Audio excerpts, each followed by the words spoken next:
Hey guys, welcome to my YouTube channel. I hope you all are बाटी वाला पड़ी रहे Splendor कच्चा ટીપ બાજી રહ્યા. Hi guys, welcome to my YouTube channel. I hope તમે પણ મજામાં છો, તમારા ભાઈ પણ મજામાં છે. અને આજે આપણે કોન્સ્ટેબલની એક્ઝામ વિશે થોડી ચર્ચા કરવાની છે, કારણ કે કઈ ગુના કારણે આપણે સિલેક્શન નહીં થયું તે બધી ચર્ચા આજે આપણે વિડીયોમાં કરવાનો છે. અને આ વિડીયોને છેક સુધી જોજો, ચેનલને લાઇક શેર અને સબસ્ક્રાઈબ કરજો. અને આ છે આપણું ઘર, તમને બતાવી દઉં બધા વિડીયોમાં. છે આ બાટીઓ અહીં પડી રહ્યું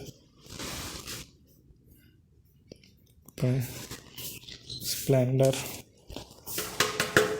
મજબૂત વાહડું હમણાં ચાલુ છે એટલે થોડુંક કચાટ એવું થવા બાજી રહ્યું.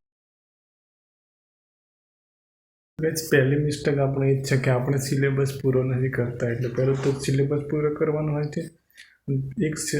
એક સબ્જેક્ટ પાછળ એક ટીચર અથવા એક બુક વાંચવાની રહે, ત્યારથી કરીને 70% તો મિનિમમ તેનાથી જ હોય. ખાલી 30% થોડોક ફરક પડે. એટલે એક સબ્જેક્ટ ઉપર એક બુક, એક થતો ટોપિક, બીજો જેટલું પણ એટલું રિવિઝન વધારે કરવાનું થાય. કારણ કે બધું વાંચીને જવું પણ પરીક્ષામાં યાદ નહીં આવે. અને બાય ચાન્સ જે હોય છે પરીક્ષામાં પૂછાય નહીં તો કોઈ મતલબ નહીં.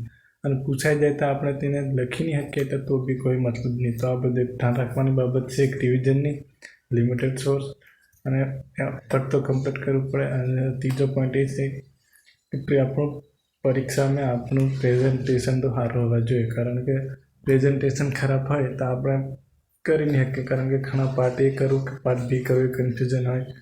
તો જેનરલી હમણાં અમારા પણ બીજા મિત્રોની વાત કરું તો બીજા લાગી ગયેલા છે, પણ ઘણાના બીજા પણ મિત્રોને થોડી મિસ્ટેકના કારણે પી ગયેલા છે. જેમ કે તમને બાજુમાં તમને એક હું મૂકી દઈશ તેનું સ્ક્રીનશોટ. તેને 32 જેવા કરેલા હતા પાર્ટ એ મેં 80 માર્કનું પેપરમાં કરેલા હતા. તો તેને સાચા પડ્યા 28 જેવા તેને માર્ક ટોટલ થાય છે. કારણ કે રિક્ષા નહીં લીધું એટલા માટે થોડુંક હતું કે વધારે થઈ ગયા હતા. પાર્ટ એ મેં 32, પાર્ટ બી મેં પણ 40+ જેવા થઈ ગયા હતા. એટલે મિનિમમ પ્રશ્નમાં વધારે સ્કોર કરવાનો ચાન્સ ઓછા થઈ જાય. એટલે તો કરવાના છે, રિક્સ તો લેવાનું છે. એવી રીતે બીજો પણ સ્ક્રીનશોટ તમને બતાવી અહીંયા બાજુમાં કે તેને પાર્ટ એ મેં 23 કર્યા હતા અને સાચા 43 પડતા હતા. એટલે તેમાંથી 3 માર્ક કપાય એટલે 40 આવ્યા.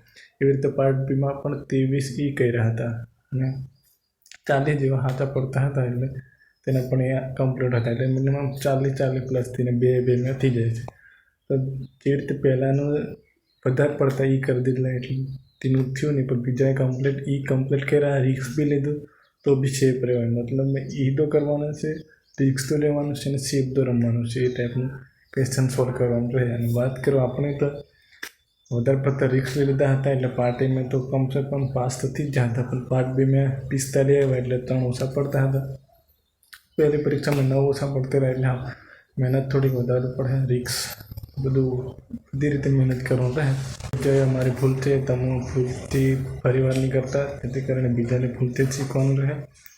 તો ને જે છે બસ મહેનત કરવાની છે. બાકી જે 30 આવે મતલબ 60 તો આવી શકે, 60 આવે તો 70 બી આવે, 120 પણ આવે તો મતલબ મહેનત કરવાની થાય. અને હા બીજી પણ ભરતી આવે તો બી આપણે રેડી રહેવાનું છે.